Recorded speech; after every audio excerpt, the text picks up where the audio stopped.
만추의 계절이 되면 이제 그 농사철에 열심히 일한 농부가 저마다 논에서 밭에서 알곡과 쭉정이를 가르게 됩니다. 이제 좋은 알곡은 잘 추수해서 이제 가을 거디를 해가지고 그 양식을 삼고 또 내다 팔기도 하고, 이렇게 해서 농부의 그 땀 흐른 이마를 또 수고의 땀을 헛되지 않게끔 그렇게 채워주는 것이 알곡들입니다. 내가 삶 속에서, 신앙생활 속에서 하나님께 보여드릴 열매가 있는가 하는 것을 생각해 보자는 겁니다. 오늘 성경 말씀을 보면 이 10절 말씀에 놀라운 말씀이 있죠. 이미 도끼가 나무 뿌리에 놓였으니 좋은 열매를 맺지 아니하는 나무마다 찍혀 불에 던져지리라, 이렇게 말씀하고 있습니다. 그래서 나무도 가을에 열매가 없으면 그 유실수가 열매가 있어야 되는데 열매가 없으면 그것은 존재 가치가 없다, 그런 얘기입니다. 그래서 나무나 곡식이나 가을에는 열매가 있어야 됩니다. 열매도 그 주인이 추수할 만한 좋은 열매를 맺혀야 되는 것입니다. 우리는 인간의 어떤 눈보다도 하나님의 눈치를 봐야 됩니다. 하나님이 보실 때 나는 좋은 나무인가 나쁜 나무인가 한번 점검해 보고, 우리 예수님이 말씀하신 대로 찍혀 불에 던져지는 나무가 되지 말고 농부가 아주 귀히 여기고 아끼고 거름주고 칭찬하고 키워주는 좋은 나무들이 되시기를, 오른손 들어 아멘 합시다. 주의 이름으로 축복합니다. 좋은 열매 맺을지어다. 좋은 나무는 좋은 열매를 맺습니다. 사실 이스라엘 민족은 말라기 선지자 이후에 400년 동안 선지자 없이 지냈습니다. 당시 400년 동안 선지자가 없다 보니까 이스라엘 백성들은 영적으로 답답하고 또 앞이 캄캄한 걸 느끼고 도대체 희망이 없는 그런 삶을 살 수밖에 없었습니다. 로마 나라의 지배를 받아 그야말로 서럽고 어둡던 그런 시대를 살아가던 유대 백성들에게 이 세례 요한은 희망의 이런 선지자가 되었고, 당시 여러 백성들이 주목하는 그런 인물이 되었다, 이렇게 말씀드릴 수 있습니다. 그러므로 회개하라 천국이 가까웠나니라 하는 이 메시지는 바로 곧 이어 예수님이 등장하실 텐데 그분이 또한 외치는 메시지이기도 합니다. 세례 요한은 예수님의 길잡이로 왔기 때문에 예수님이 전할 메시지의 핵심을 먼저 외친 것입니다. 세례 요한은 이런 예수님을 신들매도 받들기에 부족한 자라고 자기를 겸손하게 낮춰서 말씀합니다. 세례 요한이 외치던 광야가 어떤 곳이냐, 이제 본론으로 들어가서 먼저 광야 얘기를 좀 하겠습니다. 이 광야는 해발 1000m의 높은 산 언덕에서부터 해저 300m 요단 계곡까지 이 가파른 언덕으로서 보통 사람으로는 잘 가지 않는 곳입니다. 하나님의 보호를 받으며 그 광야에서 사람이 거처할 만한 곳이 못 되는데 음식도 없으니까 석청, 돌의 그 벌들이 돌의 사이에 그 갖다 놓는 그 꿀집을 따서 먹고 사는 이런 입장이었습니다. 성경학자들은 오늘의 이 시대를 가리켜서 광야 같은 시대라 그럽니다. 또 우리 인생을 향하여 뭐라고 그럽니까? 나그네 인생이라고도 하지만 광야 같은 인생이라고도 합니다. 그래서 우리 그리스도인들은 이 인생을 살면서, 이 세상을 살면서 광야를 지나고 있다, 이렇게 생각하면 딱 맞습니다. 인갈이 있고 독사가 있는 그 세례 요한의 광야처럼 이 땅에는 악한 자도 많고 마귀가 들어 쓰는 사람도 있고 사기꾼도 있고 그렇습니다. 그래서 이 땅에는 여러분들이 악한 자와 섞여 살기 때문에 때로는 손해를 볼 때도 있고, 때로는 누명을 쓸 때도 있고, 때로는 공격을 받을 때도 있지만 두려워하지 마십시오. 이제 남을 해친 자는 반드시 회개치 아니하면 하나님이 벌하실 때가 옵니다. 그러므로 여러분들은 늘 하나님 말씀대로 오히려 선으로 악을 이기면서 믿는 자답게 영원한 승리를 바라보면서 나아가는 여러분의 인생살이가 믿음의 삶이 되시기를 오른손들어 아멘 합시다. 주의 이름으로 축복합니다. 이 세례 요한이 말한 내 뒤에 오시는 분, 그 예수 그리스도께서 성령과 불로 세례를 주며 타작마당을 정하게 하실 것을 우리가 알고 그분의 심판이 오기 전에 알곡과 같은 내가 되기 위해서 신경을 좀 쓰고 살아야 되겠다 하는 것입니다. 갈라디아서 5장 22절에 성령의 열매에 대해 나옵니다. 사랑과 희락과 화평과 오래 참음과 자비와 양선과 충성과 온유와 절제라고 이렇게 말씀합니다.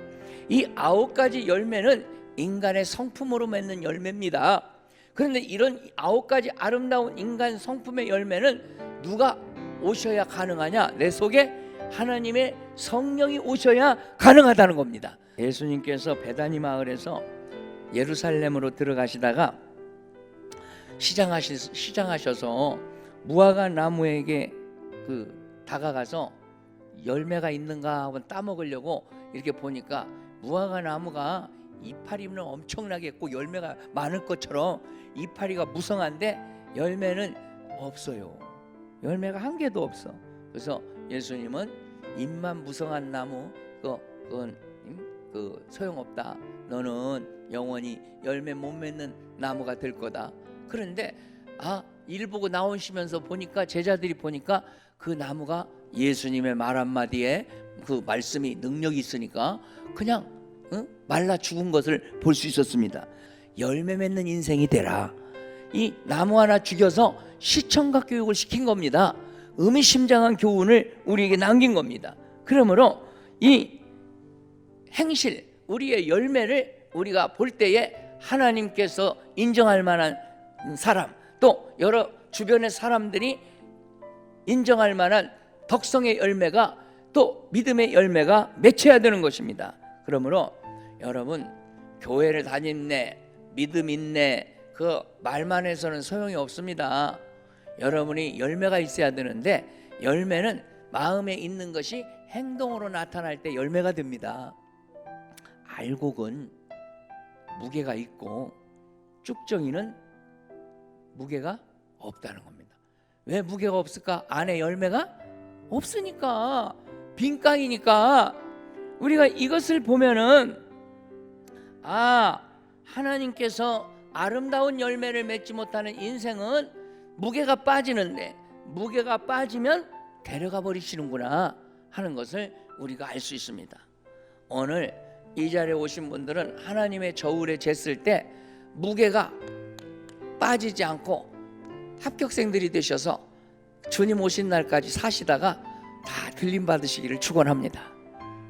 이 여자도 시집가면 일부 종사, 한 남편을 모시고 사는 것이 덕이듯이 우리가 신앙도 세상의 형편 따라 교회 다녔다가 절간 다녔다가 또 어디 이상한 사이비 교회 갔다가 이런 사람들 본받지 말고 그거 다 망할 인생입니다. 진짜 종교가 기독교인데 이 하나님 만난 거 복인 줄 알고 세계 4대 종교가 있지만 교주가 다 죽고 끝났는데 예수님만 부활하여 살아나신 분이니 생명의 종교 아닙니까? 누가 뭐래도 나는 종교를 잘 택하는 복을 받았구나 이렇게 생각하고 이 신앙에서 이탈하지 말고 끝까지 나아가는 여러분의 믿음이 되시기를 주의 이름으로 축복합니다. 이 알곡 신자는 겸손하지만 쭉정이 신자는 교만하다는 겁니다. 이 논에 가보면 가을에 알곡들은 고개를 겸손하게 착 숙이고 주인이여 이렇게 열매를 맺었나이다 착 숙이고 있습니다. 그런데 열매도 못 맺은 쭉정이는 지 잘났다고 열매 이끌어놓고 무슨 소용이야? 나만 잘났다 하고 딱 머리 들고 있습니다. 네. 주인 농부가 확 뽑아버리죠 그런 거. 여러분, 하나님이 뽑아버리는 쭉정이는 교만하다는 겁니다.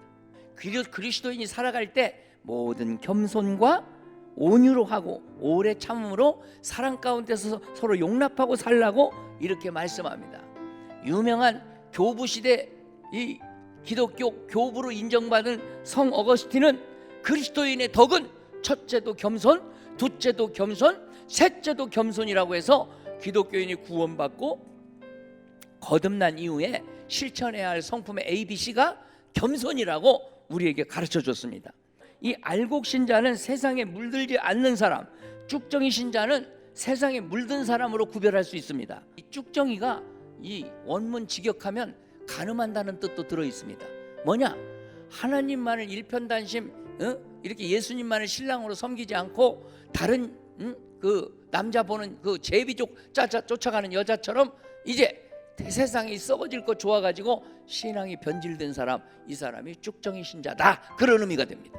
기독교가 많이 세속화돼 가지고 이 세속화된 목사들도 많고 잘못된 지도자들도 많은데 여러분 거기에 요동받지 말길 바랍니다. 영향받지 말길 바랍니다. 여러분은 신앙을 바로 유지해서 하나님 나라까지 이르시기를 주의 이름으로 축복합니다. 알곡 신자는 환난 날에 믿음을 지켜서 승리하는 결국 승리하는 자고, 쭉정이 신자는 환난 날에 믿음을 못 지키고 배반하고 낙오드는 사람입니다. 성경은 앞으로 환난이 불어올 수 있다고 그래요. 그때 여러분 이겨내시길 바랍니다. 다니엘서 12장 1절, 다니엘은 환난을 이긴 사람인데 사자굴 속에서도 살아나온 인물인데 예수님 믿기가 어려운 그 환난이 요한계시록에 무슨 환난? 7년 대환난으로 나와요. 그때 예수님이 언제쯤 온다고 그러냐면 견딜 만한 3년 반 환난이 끝난 다음에 견딜 수 없는 후 3년 반 직전에 예수님이 재림하실 것으로 보고 있죠. 그때 여러분들 합격생들 되어서 주님 오셨을 때 들림받는 분들이 되시라 이 말이요. 환난에 낙오되지 말고 이 추수의 계절에 좋은 열매로 하나님께서 기뻐하시는 알곡 성도가 되기를 이 가을에 결심하시기를 축원합니다.